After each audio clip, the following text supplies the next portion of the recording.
That's crazy how just the problem. I just went ahead and started. People will take a minute. Okay. But this thing's super cool. It's like $200 at Target, and the sound quality's fucking awesome. Yeah, so this will be loaded on the website when we get. I'll send you all the stuff. So I don't really like listening to my own voice, but I hate listening to my own voice. There's honestly, some other stuff on there you might like. I smoked cigarettes today too, so I'm like, great, my voice is all like raspy and shit. I'm probably gonna be like nervous vaping. I can call you Becca Rose. Becca Rose. Becca. Yeah, okay. Okay, cool. I'm gonna call you Becca. Got Becca on the podcast. Hey everybody. Hello. I want to say something about this. So I got this pump band that hit me up, and they're like the first people that have wanted me to kind of promo their stuff on the podcast. So I was like, yeah, definitely. Two of the guys are from Sanford. One of them I grew up with, but he was friends with my little brother, so I knew him through my little brother. But they got a like a punk rock show on November 17th at 1415 Dawson Street. That's next Saturday. Everybody listening. Next Saturday at the Morning Glory Coffee House, and that's the Sherman Neckties and Tin Highs, two different bands. So, and I'll be out there. I'll be giving out stickers, talking shit, being rowdy. If there's a mosh pit, I'll probably jump in it. So I'm pretty excited about it. That's cool. They hit me up, so I was like, absolutely. They threw my fucking logo on there. Yeah, so I thought that was cool. That's super cute. So yeah, hell yeah. So I thought that was cool. But Becca works for harm reduction. Is there a name for the? Yeah, we're the North Carolina Harm Reduction Coalition. That sounds badass. Yeah. It sounds like a militia, which you kind of are. I guess. You're like fighting a fucking war out there, Pretty dude. much. Tell me what it is, because you've explained it to me. I understand, but somebody who's never heard about it. It's kind of a blanket term, harm reduction is. It's a public health strategy that reduces the risks of human behavior, pretty much. Holy shit, that's super vague. And it's mostly associated with drug users, sex workers, but it's a blanket term, so I mean, even if you wear your seatbelt in the car, that's harm reduction. You're reducing your harm. Oh, okay. Yeah, pretty much. So that makes sense. So what you guys focus on? So the sex traffic workers, is that? Sex workers and so what is that, like a prostitute? Yes. Okay. Yeah. Sex worker. Yeah. I'm just thinking like sex trafficking, so it's not that, like when they sell girls for sex. That's fucking crazy. Mainly just sex workers so and drug users too. Yeah. People without homes that need resources. We do a whole lot of different kind of things. I run the syringe exchange too, so people that do still actively use drugs. We have clean syringes there, cookers, cottons, everything sterile, basically, clean water for them to use, and of course Narcan as well, all of that for completely free. Because if you don't have access to clean syringes, if you're an IV drug user, because a lot of the pharmacies have stopped selling them as of lately. You're not just going to not use your drugs, right? Like you're going to use your dirty syringe, and that puts you at risk of a bunch of different diseases. Yeah. So if people are going to use drugs, which people are always going to use drugs, that's not going to stop. We want people to do that as safe as possible. So you're reducing harm. Yes. As far as diseases. And disease prevention. Yeah. Yeah. Yeah, that makes sense, because you can get hepatitis from reusing your own needle in the same hole, right? Like you don't have to get it from someone else; you can get it from your own cell. No, hepatitis C it's a blood to blood contact. So if you share needles with somebody, so it has to come from another person. But other kind of diseases can be contracted by reusing the same needle, like endocarditis, which is a bacterial infection around your heart. You can definitely get that. Abscesses, absolutely. You see a lot of that? Oh, yeah. A lot of people can come in with abscesses, and they're concerned, and we can provide them with, like gauze, antibiotic ointment, alcohol wipes, things like that, and kind of check it out for them if they're worried about it. Oh God, I couldn't do it. I got a weak stomach for stuff like that. So you're not really even fazed by. Like, no, it's something that happens, and we usually, with those people, we try to, encourage them, like, do not use your syringes more than one time, So we give people as much supplies as they need to last them pretty much, and then some people pass them out to, like, their friends and stuff, and are like, hey, I have clean supplies if you need it, sort of deal. So a lot of it's word of mouth too. Now I've heard about that we do this. I've heard, because I didn't know about it until I saw you when I was talking to Breeze where he works. Yeah. I didn't know about it, and so, but I've heard about that in other countries. Mm-hmm. Like I've heard about stuff like that working, like maybe Amsterdam or other countries like that, and strangely enough, what I've heard about it is that it actually brings drug use down. It does, and they even have like shooting galleries over in Europe and different places. We don't have that legal here in the U.S., but a lot of people hear like, oh God, shooting galleries, like they don't like that at all, you know what I mean? Good. But the thing is, again, people are not going to stop using drugs. Shooting galleries have they're like medical facilities basically where they have like nurses on staff, medical people on staff. And guess what? Guess how many people have had a fatal overdose that has been to one of those places to use their drugs? Probably not a lot. None. Really? Nobody. Because they can help them right if then. you overdose, someone can use Narcan on you and give you the medical attention you need. And nobody wants to overdose. Yeah. That's not like the goal of using drugs is to overdose at all. So yeah, that way medical care is there. And also those kind of places, much like harm reduction, we have access to resources. Yeah. So people that come in and they're like, hey, I'm really interested in getting on, methadone or Suboxone, or I want to go to rehab, I'm ready for this, I'm ready for that. We have all of those resources, and we can get them into places very quickly. Yeah. So, yeah. That's so interesting. The thing is, though, that a lot of people, or some people, aren't ready to stop using drugs. And there's nothing wrong with that. So a lot of harm reduction is reducing the stigma behind drug users. Yeah. That drug users are never going to stop using drugs. They're bad people. They steal, they lie, they do this, they do that. They're just people. Yeah. Like that's you why and I wanted you to come talk to me, just for that. Yeah. Right there. And we try to build a safe space for people to come to us and feel comfortable. Yeah. So if they're in a tough spot, they can talk to us and we can provide them those resources right then and there. But for those people that don't want to stop using drugs, we're not going to make them feel shitty about it. Like they're our friends too. Drug users, we love drug users. Yeah. Seriously. Wow. We I've never heard anybody hug them saying with open arms. Seriously. Yeah. That's really cool. Man. Yeah. Because as you know, probably you can't force someone to go into rehab. Yeah. That usually never turns out good. Yeah. Is to force somebody. But while they're still using, we can provide them with clean supplies. That way they don't contract diseases and then spread diseases into our community. Yeah, that makes total sense to anybody that's thinking logically about it. Yeah. It's kind of like,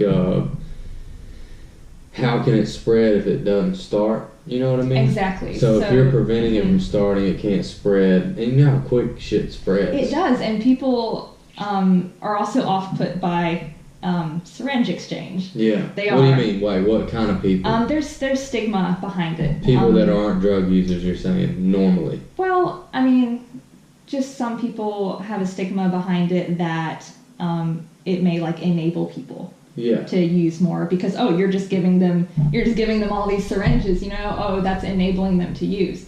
But like I said earlier, if they don't have access to clean supplies, they'll find it. Yeah. And sometimes that might mean using puddle water to inject, which can hold so much bacteria in it, or dirty needles that they've used a million times, and say I'm a person that doesn't know anybody that uses drugs, and I have a daughter or a son, and they want to try drugs for the first time. Just hypothetical scenario.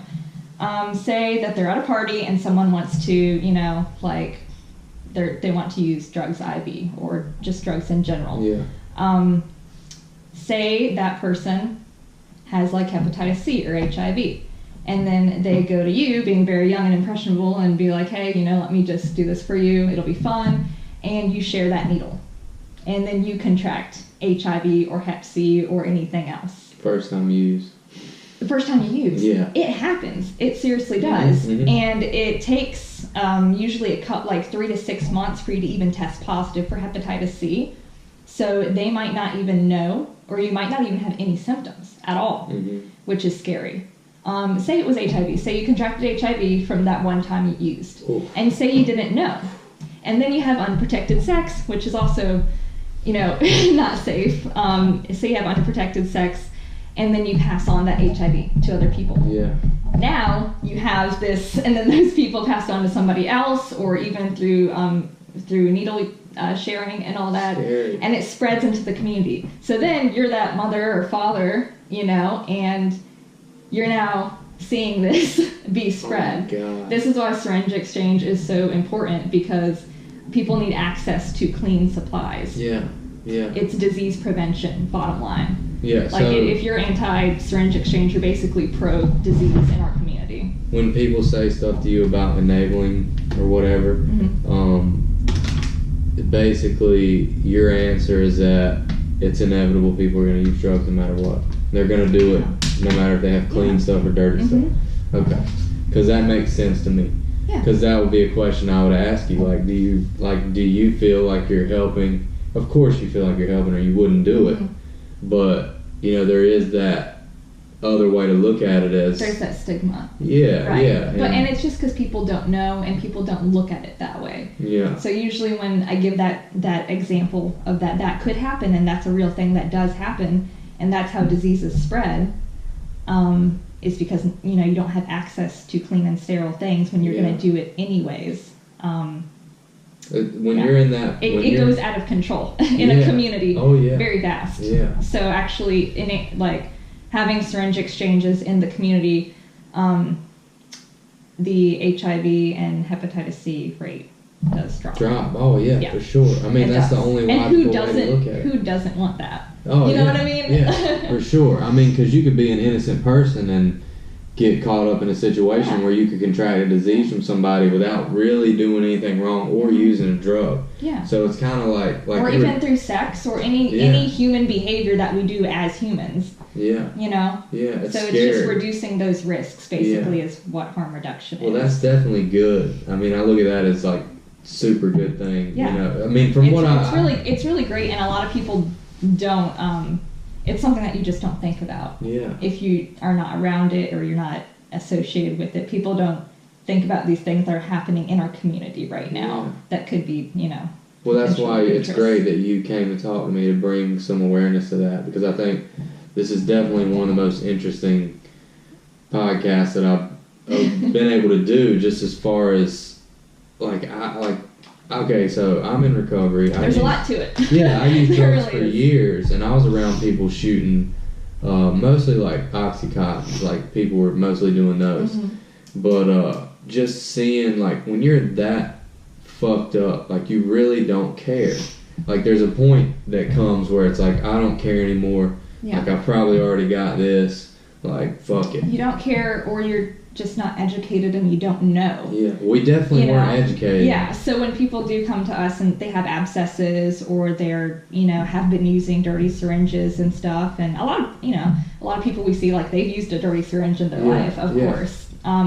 We just try to educate them, We never make them feel bad about it at all. We're just like, hey, now, cool. It now takes you can a lot of compassion. Yeah, now you can start just keeping yourself safe. I'm not saying like, oh, I'm going to take your ass to rehab, you know what I mean? But hey, if you're going to do this, here's everything to keep you safe and the community safe. Yeah. So it takes a lot of like love and compassion and patience to do your job. We're very loving. Yeah. Us harm reductionists are very loving. Yeah, see, I'm really working on my empathy and compassion. I don't know. It's just it's something that I struggle with sometimes. That, like, looking at things like everybody's not going to do it like I do it, and everybody's not going to get the same solution that I got, and everybody's not going to live their life the way I live my life. Absolutely. So it's hard. it's literally person by person. You don't know their story. You don't know what they're going through. You don't know what they're ready for, you know? So you really have to... It takes a special type of person to do your job.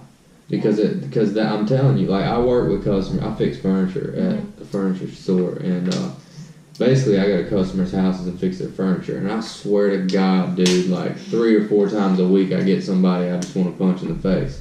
And it's like, and I'm like, wow, like, can you just calm down? You know what I mean? Like, I admire that you have the patience and the empathy and the love for people to do your job. Like, when you started telling me about what you did, I was like, wow, that's pretty amazing. Because there's just, I mean, it seems like now there's not that many people out there that are able to do that type of thing. Well, I mean, it is frustrating too. People get frustrated. Family members get frustrated. People that love people that are still using and drug users, it's very frustrating. Because you want so bad for the person to just go to rehab and be fixed and be fine and be good.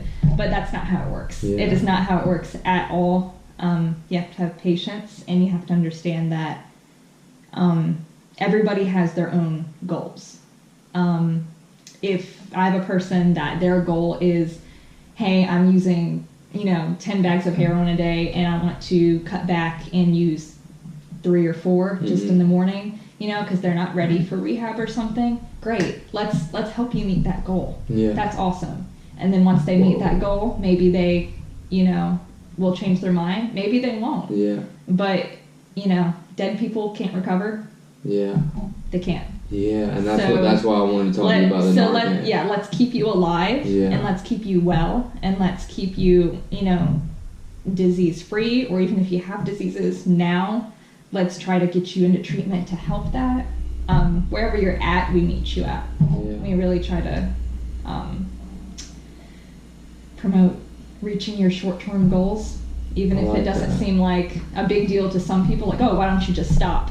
It's not always that simple. No, it's never that simple. If everybody could just put down drugs and stop using, I mean, I would love to get that secret or antidote. For sure.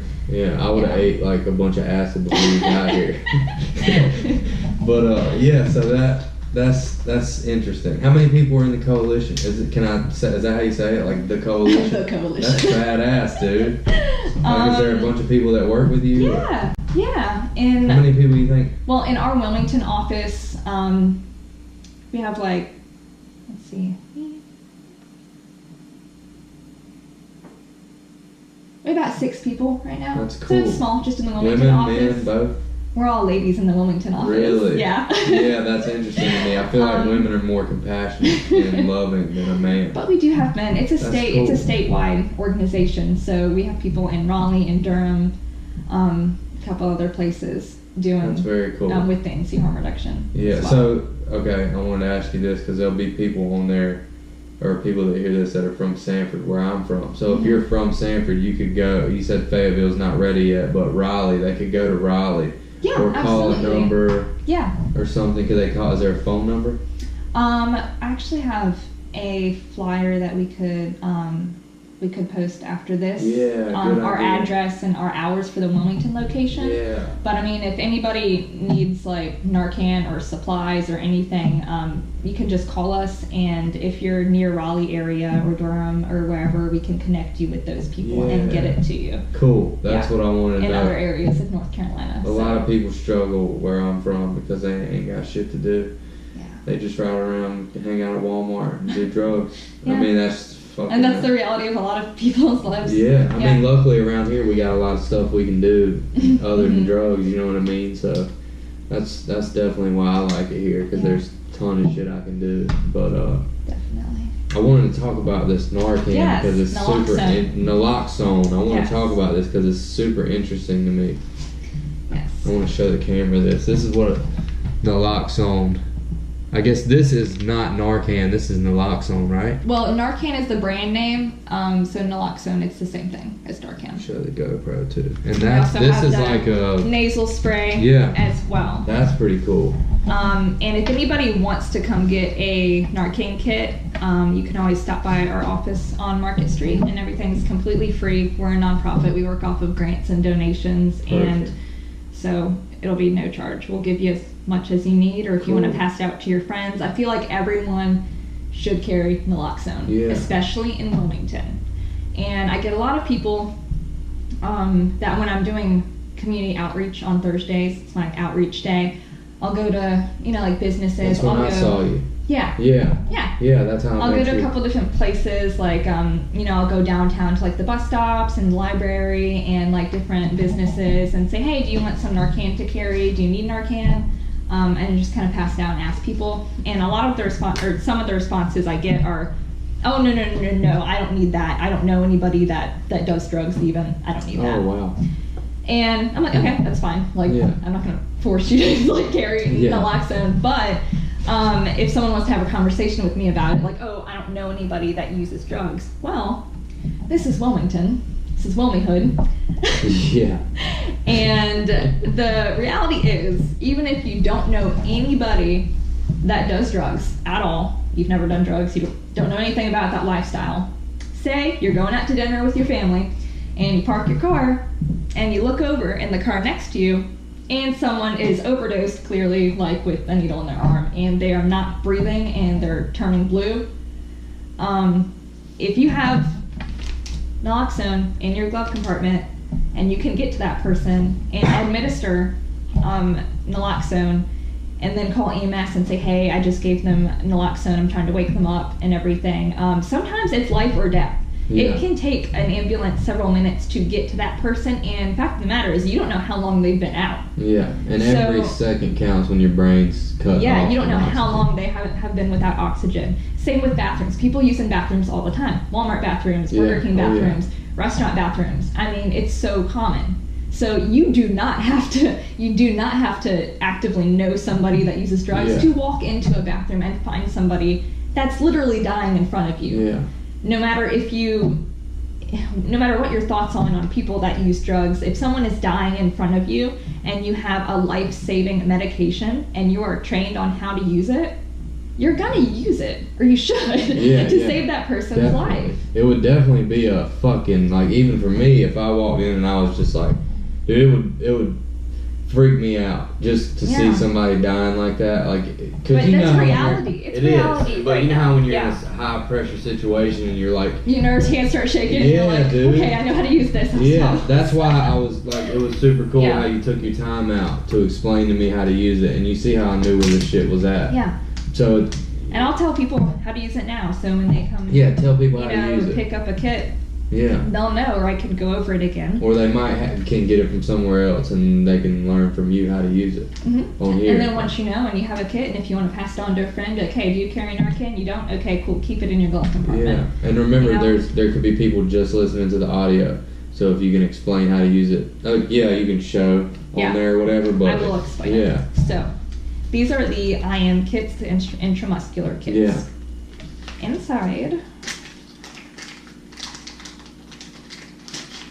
you will find an information pamphlet also explaining how to use it. Read it before shit hits the fan too, probably. Yeah, if you get a kit and you just want to have one just in case.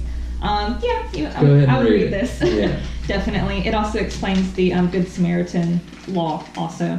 Oh yeah, after you get done with this, let's talk about that, because that's important.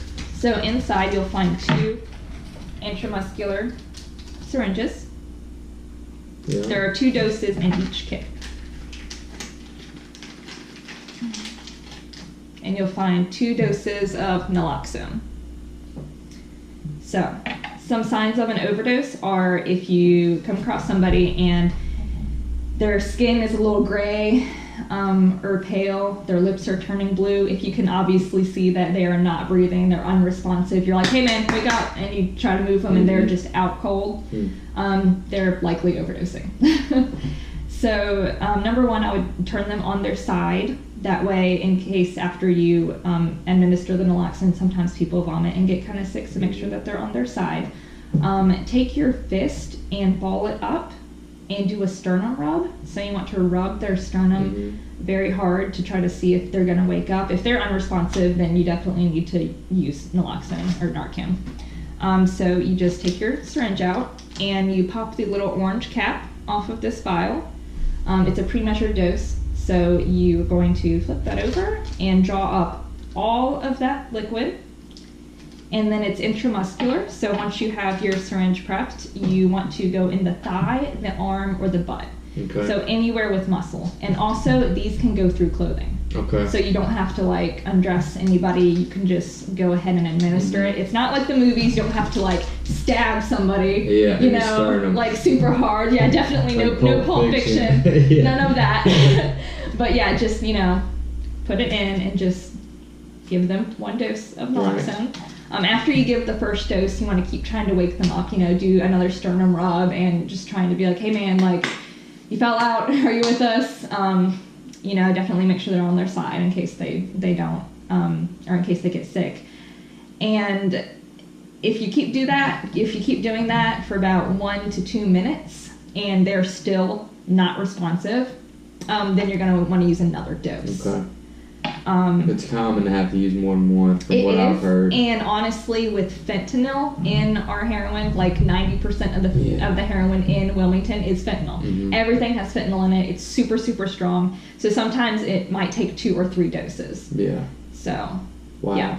Crazy. And then, you know, call EMS. And honestly, you do not even have to tell 911 that someone is overdosing. You can say, I have someone that's unresponsive, that's not breathing.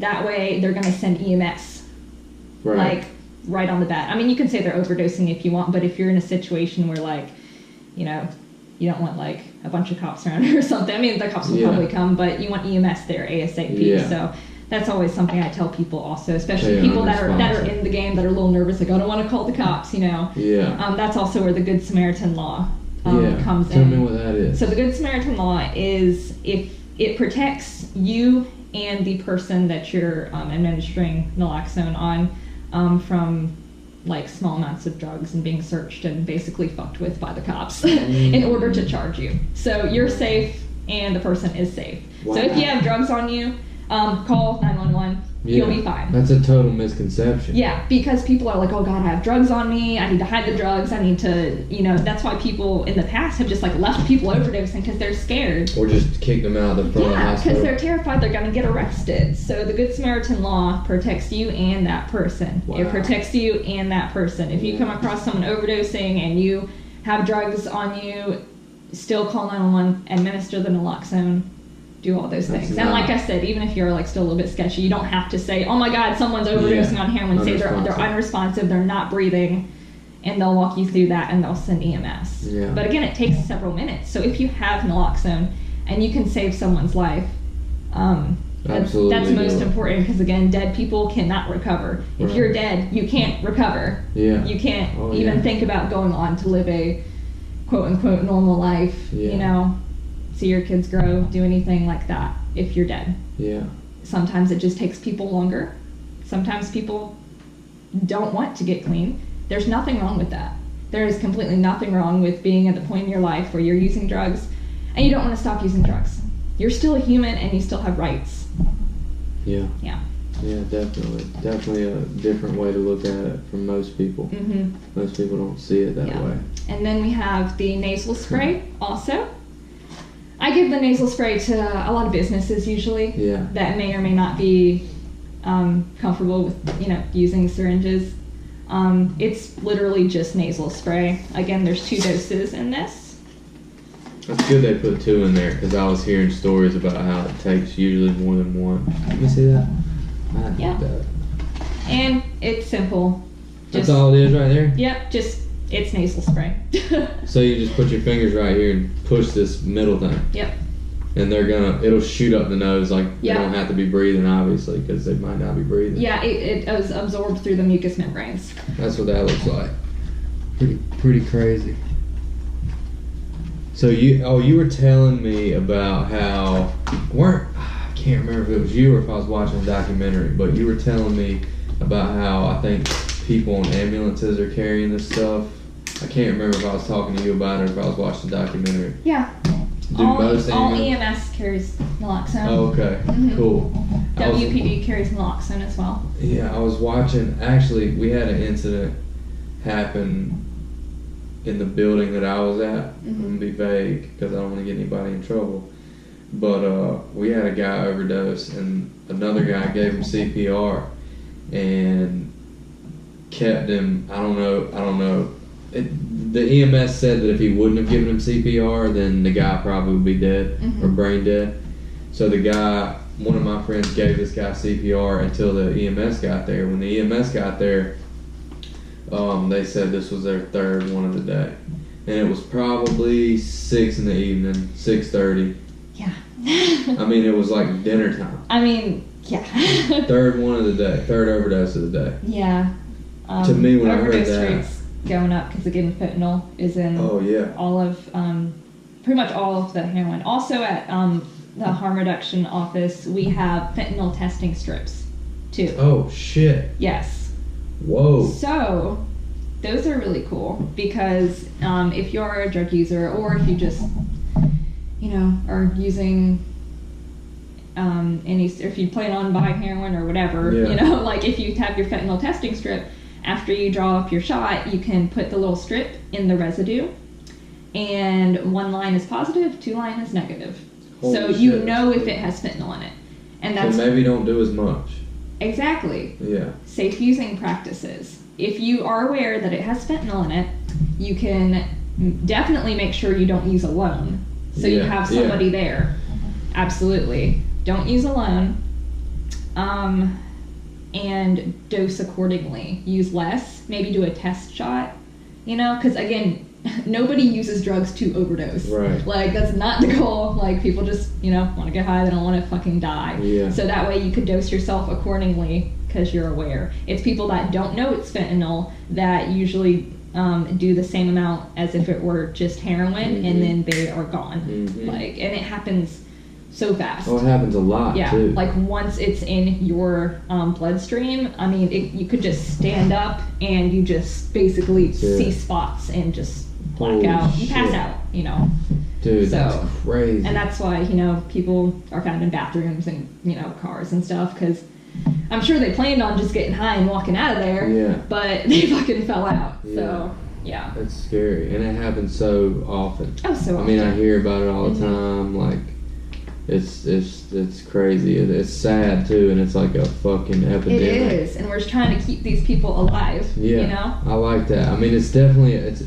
you're coming at it from an angle that there's not a whole lot of people coming at it from, as far as I'm aware. Right. I feel like you guys are... It's very stigmatized. Yeah. It is. Again, because people get frustrated. They're like, oh, why can't you just stop using? That's why I said you're a special type of person to be able to do that and put up with some of the shit that these people may or may not give you. I don't know. I mean, I know how I was whenever I was using. I know I wasn't very nice. And something I did want to touch base about Narcan is a lot of the same question I get whenever I'm doing a training somewhere on how to use naloxone is the question of, does giving people access to naloxone enable them? Yeah. And I honestly love getting that question because... Tell me the answer. Because the answer is the only thing that naloxone enables is breathing. And it allows them to live. It allows them to live. I mean, I hear things like, oh, well, I heard or I read on the internet that people are, having like Narcan parties and like purposefully overdosing so they can be brought back. Yeah. That's false. That is completely 100% false. It ain't true. Nobody's goal is to overdose, and they sure as shit don't want to be Narcan. Yeah. Because it puts you in immediate withdrawal. It puts you in immediate withdrawals. Yeah. That's false that people say that. And then you probably can't use for a certain amount of time after that. It'd probably block it, right? Or can you go right back to using still? You have to wait a couple hours. Yeah, I was going to say, that would piss me off. Exactly. Yeah. Nobody wants to be Narcaned at all. Yeah, for so sure. The fact that people are like, oh, I heard this or I heard that people, they're just going to keep using and they want to overdose so they can just go back and do it again. That's completely false. I hear a lot of people get pissed when they People get hit with that. People want to live. Right. That's it. We're all just trying to live in this world, and people that are like, oh well, I think it enables people to keep using. No. And again, you don't know what's going on in that person's life as why they're using or why they want to use. And if that person is dead, they sure as shit can't get better. Exactly right. And can't argue with that. You cannot. You literally can't argue with that. Yeah. Because well those are facts. Yeah, it's well if put. You're dead, like you definitely can't go anywhere in life. And people that use drugs, their lives matter. Yeah. You know, like I was an active drug user once. My life matters. Yeah. Just as much today as it did back then. Yeah. Because a lot of people that use drugs, they're not like themselves, when they're using really heavily. And everybody has potential. And if that person doesn't want to stop using at that time, don't shame them for it. They're just not ready. And if you force them into rehab or you force them, to get clean, and they're not ready for that, they're dealing with other things, that's not going to work. Yeah. Yeah. It's just not going to work. They need to want it themselves, and they need love and support at every stage. People don't just need, that's with anything too. People don't just need love and support when they're doing well. They need it most when they're struggling. And especially with people that use drugs, some people have that stigma and they want to completely remove that person from their life and not support them, when really that makes people feel more alone. So, I think it's mostly about just supporting people wherever they're at in life. And that's just a good rule of thumb with anybody on how to treat people. Yeah. Is with kindness, and not, oh no, you're just an addict and your life doesn't matter, and you don't deserve Narcan. That's absurd. Who would want that? Yeah. Who would think That's that? terrible. Who's to say that your life is not worth living? Yeah. And who's to say that you're not going to go on and, be a really amazing person and, or just do something, really amazing in life, Sometimes it's just live. You know what I mean? Sometimes or just living. Live. Yeah. It really, really is, That's what I think about a lot. I think about... drug users need love too. I think about if you use and overdose and die, there's no... I think about it so much, and I think it's just because of everything going on and around here. And I'm just like, if you use and die, you don't get to experience anything after that. Nothing. You don't have the chance. Your mom or your dad or your family never gets to speak to you again. That's what I think about. I always think, if somebody were to use and die, which that unfortunately is what happens to most IV drug users. It gets out of control and a lot of people overdose. Some people get lucky, but... Or it could even be your first time you're quote unquote trying it. Yeah, for sure. Like I said. It's just sad, because once it's over, it's over. Yeah. And that's why I think it's so important what you're doing, and I think it's so important to... I think one of the main reasons that I wanted you to do a podcast with me is because it's important for everybody, including myself, to take a step back and maybe look at it from a different perspective, because you guys are coming at it from this angle that nobody else is coming at it from. And what's cool, I'll tell you this, it's pretty cool, you'll like this, because it's kind of the same objective that you guys have in the coalition. So whenever I got clean, I had a couple sheriffs arrest me because I was selling drugs, and the sheriffs put me in the front of the cop car, and they were talking to me, and I was all fucked up. And one of the sheriffs I'm actually friends with now, and he keeps up with me and messages me and everything. And it was just cool how I could tell that guy cared. There was a difference between him and everybody else that I came in contact with, is that this guy truly cared. And so... Yeah, you're not just a number. Yeah, exactly. And unfortunately, it's like that with most people. that work Yeah. in fields like that. And I think it's... Honestly, I think it's just because a lot of people don't have the education about it. You know? Or they might become Unfortunately, numb to it. they're either numb or they're not educated, they're ignorant. I mean, they just have never been told what I'm saying and what I'm Yeah. trying to say to people. Yeah. Nobody's ever told them that before. You know? Some people actually believe that people want to be fucking Narcaned because of something they read on the internet. Yeah. You know? Yeah, that's why you're here. Like, yeah. That's why you're here to Yeah. smash that, because... Yeah. See, I didn't even think about it like And that. that's fine, like, that they I didn't even thought think that, about it like but that, because it makes so yeah. much sense. Why would somebody who likes to do It does drugs make want to be hit with that and go into immediate It withdrawal? really does, but some people, it doesn't affect them, so they don't think about that. They're like, Right. oh, well, I heard this, that their Yeah. Narcan is bad. It enables people when...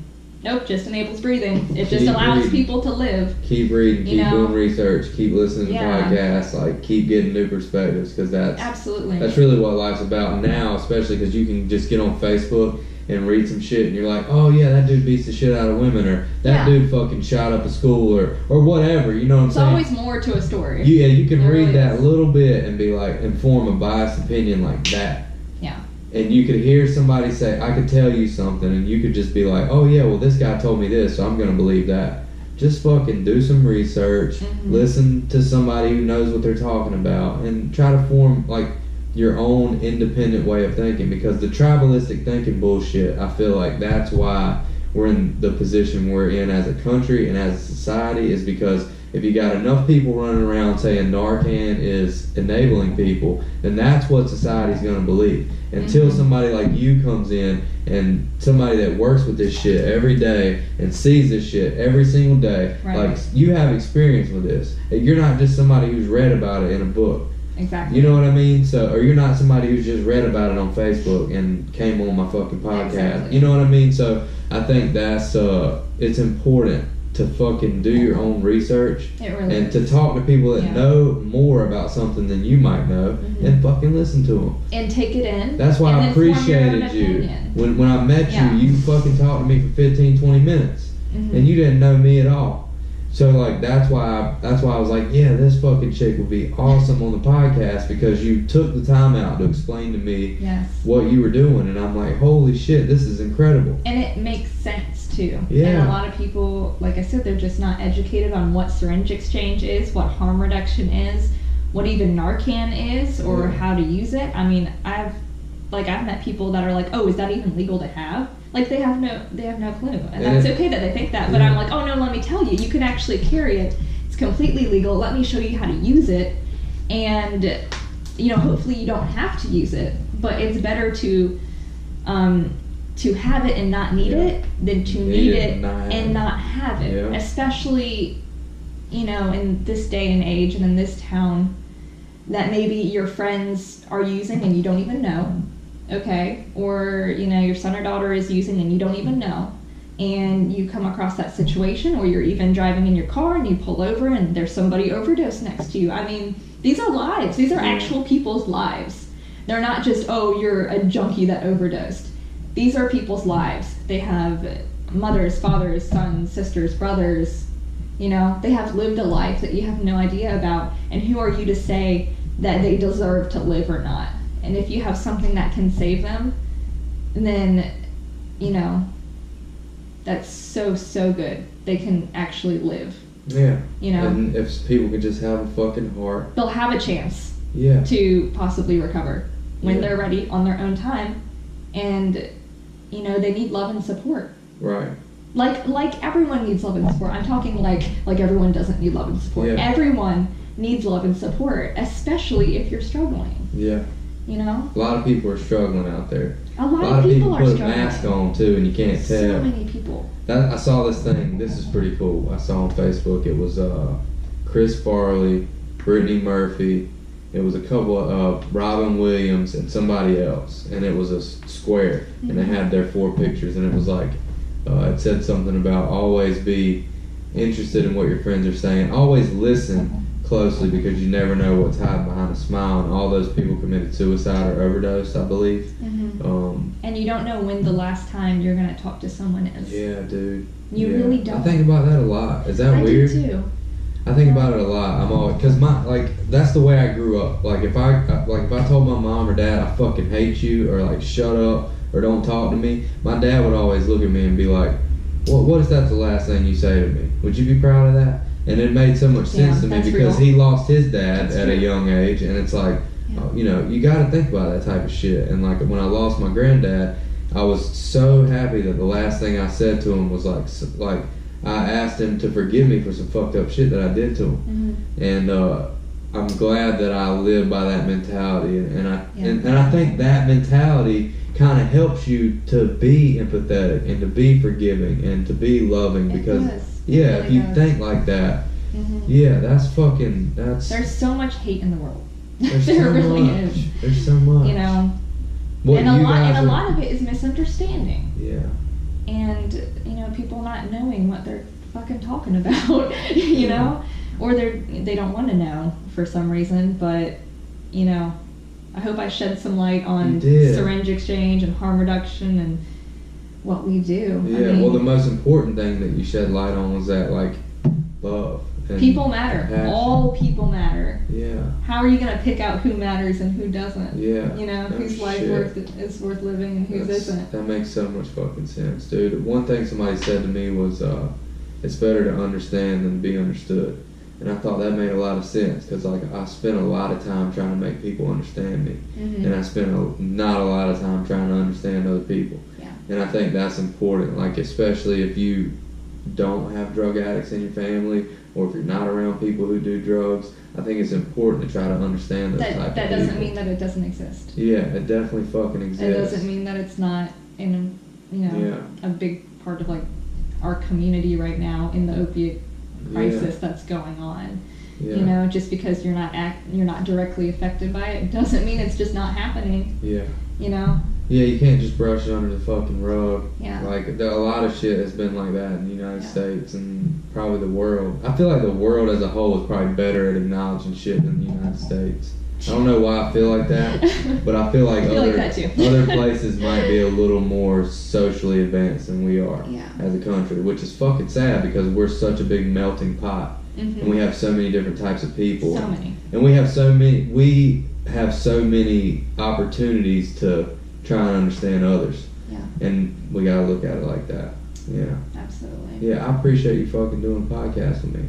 Yeah, definitely. Fucking awesome, dude. And yeah, if anybody needs any or wants to have a Narcan kit to have, or even come by and just talk with us, you know, and hang out and see what we do there, we will post the flyer. Yeah.